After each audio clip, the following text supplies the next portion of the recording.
Chapter 30, Breaking In. Gol dang, Gramps said. What a lot of birds of sadness wing-dinging their way around Peebee's family, Graham said. You liked Peebee, didn't you, Salamanica? I did like Phoebe. In spite of all her wild tales and her cholesterol madness and her annoying comments, there was something about Phoebe that was just like a magnet. I was drawn to her. I was pretty sure that underneath all that odd behavior was someone who was frightened. And in a strange way, she was like another version of me. She acted out the way I sometimes felt. I do not think that Phoebe actually planned to break into Mrs. Cadaver's house, but as Phoebe was going to bed, she saw Mrs. Cadaver in her nurse's uniform get into her car and leave. Phoebe waited until her father was asleep, and then she phoned me. You've got to come over. It's urgent. But Phoebe, it's late. It's dark. It's urgent, Sal. Phoebe was waiting in front of Mrs. Cadaver's house. There were no lights on in Mrs. Cadaver's. Phoebe said, come on. And she started up the walk. I admit that I was reluctant. I just wanted to take a quick look, she said. She crept onto the porch and stood by the door. She listened, tapped twice, and then turned the doorknob. The door was unlocked. I don't think Phoebe intended to go inside, but she did, and I followed. We stood in the dark hallway in the room to the right. A shaft of light from the street lamp came in through the window. We were in that room. We both nearly leaped through the window when someone said, Sal? I started backing toward the door. It's a ghost, Phoebe said. Come here, said the voice.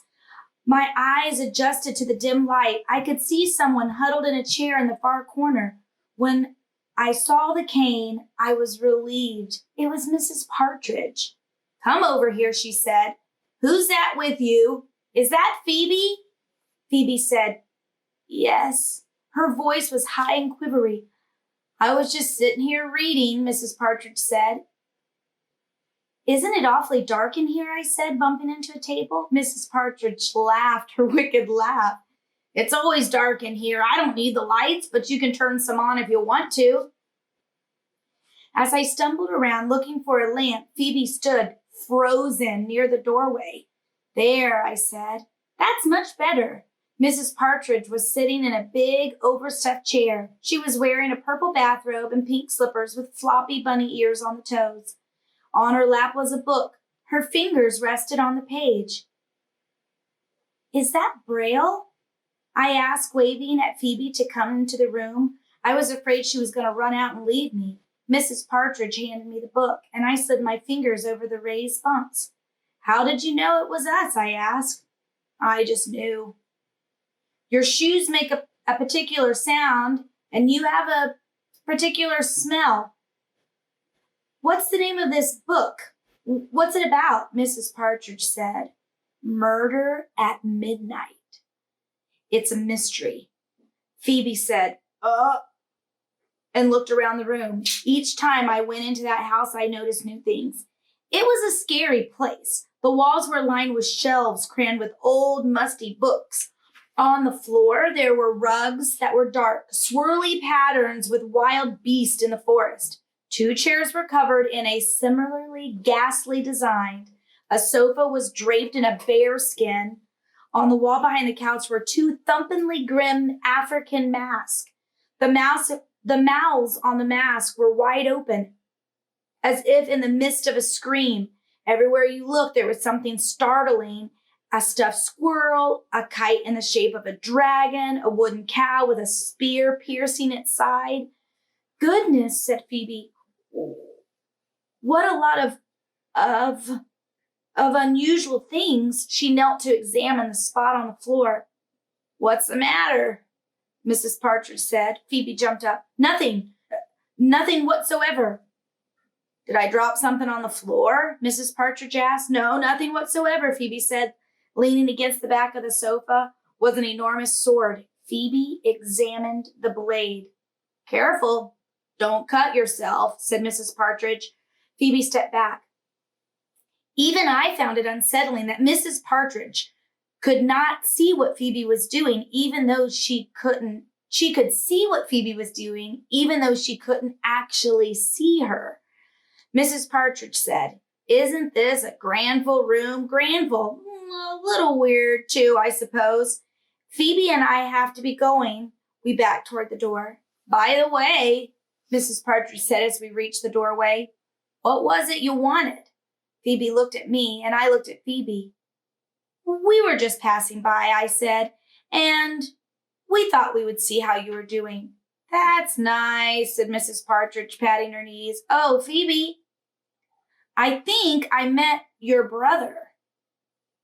Phoebe said, "I don't have a brother." "Oh," Mrs. Partridge tapped her head. "I guess this old noggin isn't as sharp as it used to be." As we left, she said, "Goodness, you girls stay up late." Outside, Phoebe said, "I'll make a list of items which the police will want to investigate further. The sword, the suspicious spots on the floor, and several hair strands that I picked up. Phoebe, you know when you said your mother would never leave without an explanation? Well, she might. A person, a mother, might do that." Phoebe said, "My mother wouldn't. My mother loves me." "But she might love you and still not be able to explain. I was thinking about the letter my mother left me. Maybe it would be too painful for her to explain. Maybe it would seem too permanent." "I don't know what in the world you are talking about." "She might not come back, Phoebe." "Shut up, Sal." "She might not. I just think you should be prepared." "She is too coming back. You don't know what you're talking about. You're being horrid." Phoebe ran into the house. When I got home, I crept into my room. I remembered how Phoebe had shown me some of the things in her room that reminded her of her mother. A handmade birthday card, a photograph of Phoebe and her mother, a bar of lavender soap. When Phoebe pulled a blouse out of the closet, she said she could see her mother standing at the ironing board, smoothing the blouse with her hand. The opposite wall, Phoebe's bed was painted violet. She said, "My mother painted it last summer while I painted the trim at the bottom." And I knew exactly what Phoebe was doing, exactly why. I had done the same things with my mother when she left. My father was right. My mother did haunt our house in Bybanks, and the fields and the barn. She was everywhere. You couldn't look at a single thing without being reminded of her. When we moved to Euclid, one of the first things I did was unpack gifts from my mother. On the wall, I tacked the poster of the red hen which my mother had given me for my 5th birthday, and the drawing of the barn she had given me for my last birthday. On my desk were pictures of her and cards from her, and on the bookshelf, the wooden animals and books were presents from her. Sometimes I would walk around the room and look at each of these things and try to remember exactly the day she had given them to me. I tried to picture what the weather was like and what room we were in and what she was wearing, what precisely she had said. This was not a game. It was necessary. It was a crucial thing to do. I did not have these things and remember these occasions, then she might disappear forever. She might never have been. In my bureau were 3 things of hers that I had taken from her closet after she left: a red fringed shawl, a blue sweater, and a yellow flowered cotton dress that was always my favorite. These things had her smell on them. Once before she left, my mother said that if you visualize something happening, you can make it happen. For example, if you were about to run a race and you visualized yourself running the race and crossing the finish line first, presto! When the time comes, it really happens. The only thing I did not understand was, what if everyone visualized themselves winning the race? Still, when she left, this was what I did. I visualized her reaching for the phone. I visualized her dialing the phone. I visualized our phone number clicking through the wires, and I visualized the phone ringing. It did not ring. I visualized her riding the bus back to Bybanks. I visualized her walking up the driveway. I visualized her opening the door. It did not happen. While I was thinking about all of this that night after Phoebe and I crept into Mrs. Cadaver's house, I also thought about Ben. I had the sudden urge to run over to the Finneys and ask him where his own mother was. But it was too late. The Finneys would be asleep. Instead, I lay there thinking of the poem about the traveler, and I could see the tide rising and falling, and those horrid white hands snatching the traveler. How could it be normal? That traveler dying. And how could such a thing be normal and terrible at the same time? I stayed awake the whole night. I knew that if I closed my eyes, I would see the tide and the white hands, and I thought about Mr. Winterbottom crying. That was the saddest thing. It was the saddest thing then to see my own father cry, because my father is the sort of person you expect might cry if he was terribly upset, but I had never ever expected Mr. Winterbottom, stiff Mr. Winterbottom, to cry. It was the first time I realized that he actually cared about Mrs. Winterbottom. As soon as it was daylight, I phoned Phoebe. Phoebe, we've got to find her.